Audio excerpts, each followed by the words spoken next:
নমস্কার বন্ধুরা, মিনু রান্নাঘরে আপনাদের স্বাগত। আজকে আমি গ্রিন এগ বানিয়ে দেখাবো। ডিমগুলো এগুলো ডবল ডিমের কুসুম। দেখুন, এটা আমি কেটে আপনাদের দেখাবো।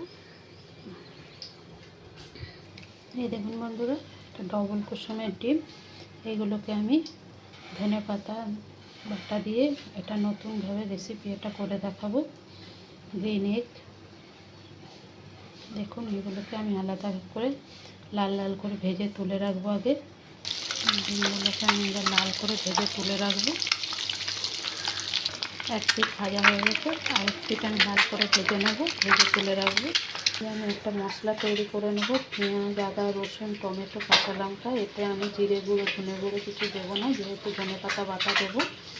সেই জন্য এতে গুঁড়ো মশলা কিছু ইউজ করবো না, শুধু কাশ্মীরি লঙ্কা, নুন, হলুদ দেবো। এদিকে আমার ডিমগুলো ভাজা হয়ে গেছে, এটা তুলে রাখবো। এবার এই তেলে আমি একটু গোটা গরম মশলা দিয়ে নেব। গোটা গরম মশলা দিয়ে নিয়েছি, আমি পেস্ট করা মশলাটা দিয়ে নেব।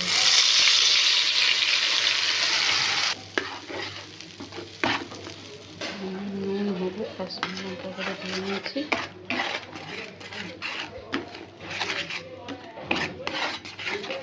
মশলাটা থেকে তেল ছাড়লে তারপরে আমি ধনে পাতা বেটে রেখেছি আগের থেকে। ধনে পাতা আগে থেকে বেটে রেখেছি, এই ধনে পাতাটাই আমি দিয়ে দেবো, ধনে পাতার জলটা।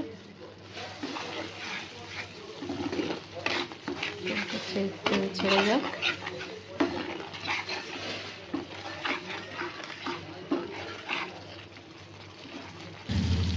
মশলা থেকে তেল ছেড়ে দিয়েছি, আমি এবার ধনে পাতা বাটাটা দিয়ে দেবো।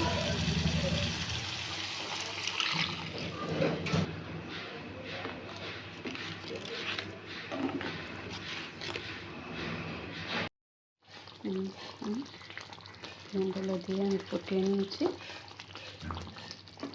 তৈরি আমাদের গ্রিন এগ। একবার বন্ধুরা এইরকমভাবে গ্রিন এগ করে দেখবেন, ভীষণই ভালো লাগে খেতে, খুব টেস্টি হয়। আজকের এই রেসিপিটা যদি আপনাদের ভালো লেগে থাকে একটা কমেন্ট করে জানাবেন। একটা লাইক, শেয়ার, ফলো, সাবস্ক্রাইব করে পাশে থাকার অনুরোধ রইল। ধন্যবাদ।